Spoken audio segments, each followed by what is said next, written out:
గాయత్రి మంత్ర ప్రకారం గాయత్రి అనగా స్త్రీ రూపం అయినప్పుడు గాయత్రి మంత్రాన్ని స్త్రీలు ఎందుకు జపం చేయరాదు? స్త్రీలు ఎందుకు అర్హత లేదు? వివరించగలరు? మంచి ప్రశ్నమ్మా. నిజానికి గాయత్రి మంత్రం స్త్రీలు జపం చేయకూడదని ఎవరు చెప్పలేదు. ఇవన్నీ చెప్పే కదా లేనిపోయిన అపోహలు. పురుషులకు ఒక విధం పెట్టారు, స్త్రీలకు ఒక విధం పెట్టారు. కారణం ఏంటంటే మగవాళ్ళ డ్రెస్ వేరుగా ఉంటుంది, ఆడవాళ్ళ డ్రెస్ వేరుగా ఉంటుంది.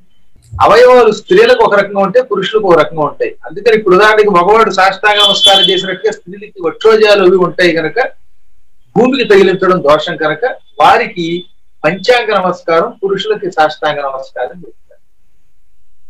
ఎలా అయితే వారి శరీర ఆకృతికి తగినటువంటి అన్నం, శరీర ఆకృతికి తగిన వస్త్రాలు ధరిస్తున్నామో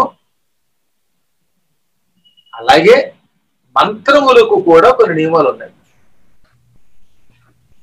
దానికి ఇంక నేను ఇంతకంటే ఎక్కువ వివరణ ఇవ్వడం కొంత బాగుండదు కాబట్టి చెప్తాను. మరి మంత్రము కూడా పురుషులకి తత్సవితుర్వరేణ్యం అనేది ఇచ్చారు, స్త్రీలకి యో దేవ సవితాస్మాకం ధియో ధర్మాదిగోచరాః ప్రేరయేత్తస్య యద్వర్గస్తత్వరేణ్యం ఉపాస్మహే.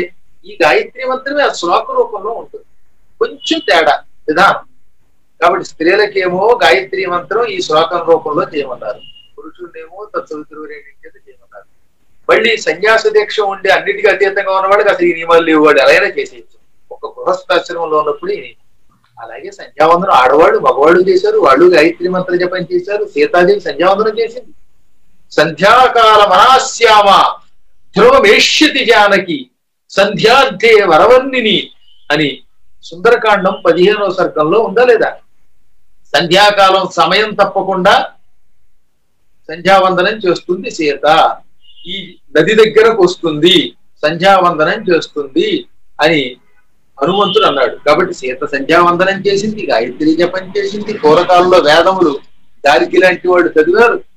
కాబట్టి అందరము చేయవచ్చు నిశ్చింతగా. వీరికి కూడా అదే విధానం ఉన్నది. ఎట్టొచ్చెట్టు మీద ఒక మంత్ర జపం దగ్గర మాత్రం పురుషులు చేసేదానికి స్త్రీలకి కించిత్తు తేడా పెట్టారు.